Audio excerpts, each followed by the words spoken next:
Hello नमस्कार सबैजनालाई good morning. म चाहिँ आज बिहान लगभग 7 बजे 7-8 बजे सो गाउँको पछाडि खोलातिर घुम्न आइरहेको छु।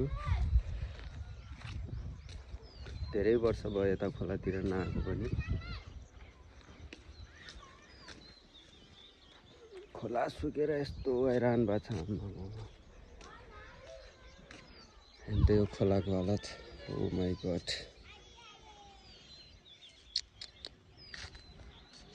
पानीको नाममा यति छ।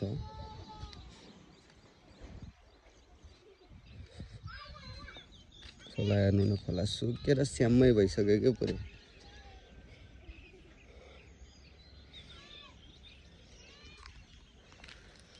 यो खोलामा चाहिँ हामी बचपनदेखि नुहाउने आउने गर्थ्यौँ के। पानी यस्तो हुन्थ्यो यहाँनिर, यस्तो खतरा पानी हुन्थ्यो। यो हेर्नु, यो त स्विमिङ पुललाई पनि फेल गराउँथ्यो होला कि। यहाँ पुरै पानी पानी यस्तो दामी थियो, यहाँ स्विमिङ पुल जस्तो थियो कि। अनि यहाँ मान्छेहरू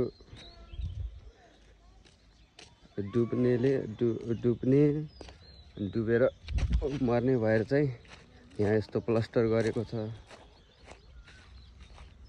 प्लास्टर नगरेर यसो बारसार लगाइदियो पनि राम्रो देखिन्थ्यो होला, घुम्ने लायकको हुन्थ्यो होला। यहाँ पनि पहिला चाहिँ यहाँदेखि ऊ पारिसम्म पुरै स्विमिङ पुल थियो क्या। यहाँ हेर्नु न, यहाँबाट पुरै सिधा, यताबाट पनि सिधा हुन्थ्यो, यताबाट पनि सिधा हुन्थ्यो, बिचमा चाहिँ पानी थियो क्या। हामीहरू यहाँबाट सानो यहाँबाट हाम फाल्थ्यौँ। यस्तो दामी थियो खोला, पुरै पानी थियो।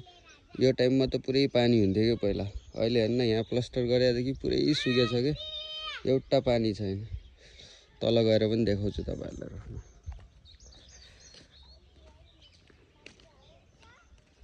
पहिला यहाँबाट चाहिँ बाटो थियो, अहिले त छैन केही पनि।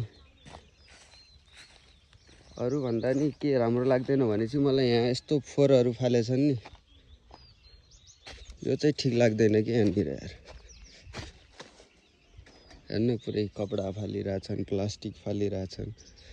यसो घर अगाडि डस्टबिन बनाएर फाल्नु, राख्नु डस्टबिनमा। यहाँ बियर खाएर बियरको सिसा फ्याँकिरहेछन्। यताको दृश्य पनि तपाईँलाई देखाउँछु म।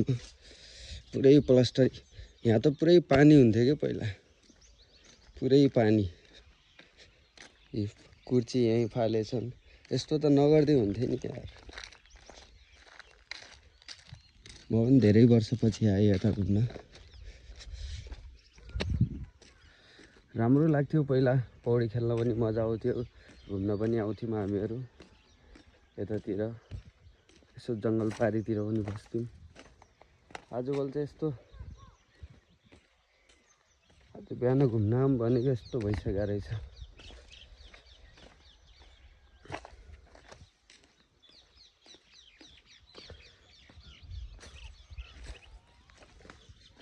हेर्नु यहाँ पनि, यो मासु काट्नेहरूलाई पनि के भएको यार।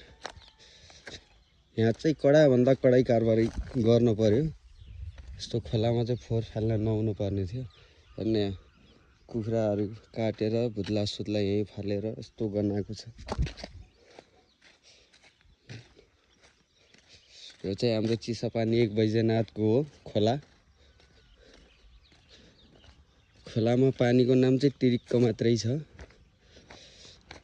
यसो भिडियो बनाउँदै आऊँ भनेको। यस्तो गर्मी हो यार बिहान पनि। साथी यही हो गाउँ हाम्रो चाहिँ, गाउँको खोला यही हो। पहिला चाहिँ दामी खोला थियो, पानी थियो। यहाँसम्म आइपुग्थ्यो क्या पानी पहिला।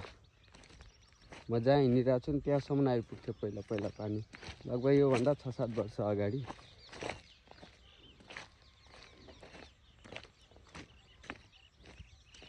आजकल चाहिँ सुकेर पुरा खडेरी लाग्छ।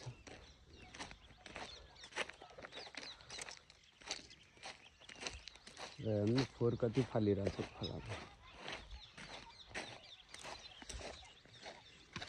हाम्रो को हुनुहुन्छ यहाँ चिसापानीको मेयर साहब, सबैको के अरे सबैको घर अगाडि भन्नाले नि घरमा चाहिँ डस्टबिनको व्यवस्था गर्नु पर्यो अनि डेली गाडी आउन बनाउनु पर्यो कि फोहोरको गाडी। अनि फोहोर पनि फ्याँक्दैनन् होला। अब फाल्ने ठाउँ पनि कहीँ छैन। सिधै मासु काट्यो, कुखुराको भुत्ला ल्याएर खोलामा फाल्यो, यी प्लास्टिकहरू खोलामा फाल्यो, गन्दगी। यो हेर्नु न, कपडाहरू यहीँ फ्याँकेको छ। खोलाको हालत यस्तो छ। अलिकति सरसफाइ गरौँ न यार। यो हेर्नु न, पुरै प्लास्टिक सिसा। यति त नगर्दै पनि हुन्थ्यो, मान्छेहरूले पनि बुझे हुन्थ्यो होइन। फोहोर नफाल्ने टक्का एउटा डस्टबिनमा राखेर। गाडी पनि यार हप्ताको एकचोटि आउँछ अरे। एक हप्तासम्म फोहोर कहाँ राख्नु कि, एकै दिनमा त गनाउँछ यार गर्मीमा। त्यही भएर डेली गाडीको सुविधा गरिदिनु पर्यो। बिहान एक लट आए पनि सबैले फोहोर फाल्छ नि त। लगभग यहाँदेखि यो चिसोवनदेखि कोलपुरसम्म त्यही सिस्टम रहेछ कि। हप्ताको एकचोटि गाडी आउने अनि एक हप्ताको फोहोर चाहिँ कहाँ घरमै राख्नु त राख्दैन मान्छेहरूले। कहिले खोलातिर फाल्ने, कहिले रोडको छेउमा फाल्ने। हामी पहिला यता पनि पौडी खेल्थ्यौँ कि, यहाँ पनि यस्तो राम्रो थियो, गहिरो टाइपको थियो। अहिले त सब सुकेर यस्तो भएको छ। यी सब फोहोरहरू हेर्नु, फोहोर यस्तो फोहोरहरू छ के भन्ने। अब यसो धेरै भइसक्यो त्यो खोलातिर घुम्न नआएको। आज घुम्न आऊँ भनेको त खोलाको हालत बिजोग पारेछ। एउटा काम चाहिँ तपाईँले यो गर्नु पऱ्यो, फोहोर चाहिँ खोलातिर नफाल्नु के कसैले पनि। राख्ने बरु यताउता कन्ट्याक्ट गरेर गाडीको लागि चाहिँ व्यवस्था गरिदिनु पर्यो। जस डेली बिहान एक लक ट्र्याक्टर आयो भने नि भइ त हाल्छ नि होइन। यता घुम्नु पनि थियो, बाख्रालाई घाँस लिन पनि आएको म। अब फाइनल्ली माइजूको घर पनि आइपुग्न लाग्यो। ऊ यहाँ पारी छ, घाँस काट्नु पर्यो।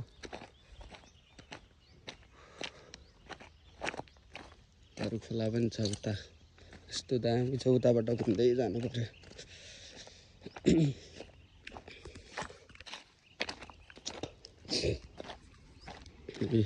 खोलामा हेर्नु यस्तो बिजोग गराएको छन् कि यार मान्छेहरूले। मान्छे हुन् कि जनावरहरू हुन् यार।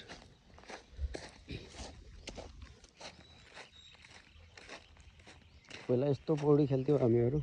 यहाँ माथिसम्म ग्याबिन थियो, अनि त्यहाँ पौडी खेल्यो। अनि यहाँ पछाडि हेर्नु न, यो बालुवामा घाम ताप्यो, पौडी खेल्यो, घाम ताप्यो। यस्तो मजा आउँथ्यो। आजकल त यस्तो फोहोर गराएको छ नि, सिसा फालिरहेको छ पानीमा पनि।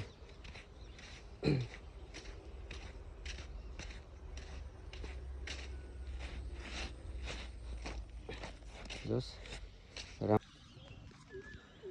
यो चाहिँ मेरो फर्स्ट भ्लग हो। कस्तो लाग्छ भन्नु होला, लाइक कमेन्ट पनि गर्नु होला। अहिलेसम्म भ्लग बनाएको थिएन, अब चाहिँ स्टार्ट गर्छु डेलीको डेली। कस्तो लाग्यो यसो भन्नु होला तपाईहरुलाई पनि। पानी त चिसो छ।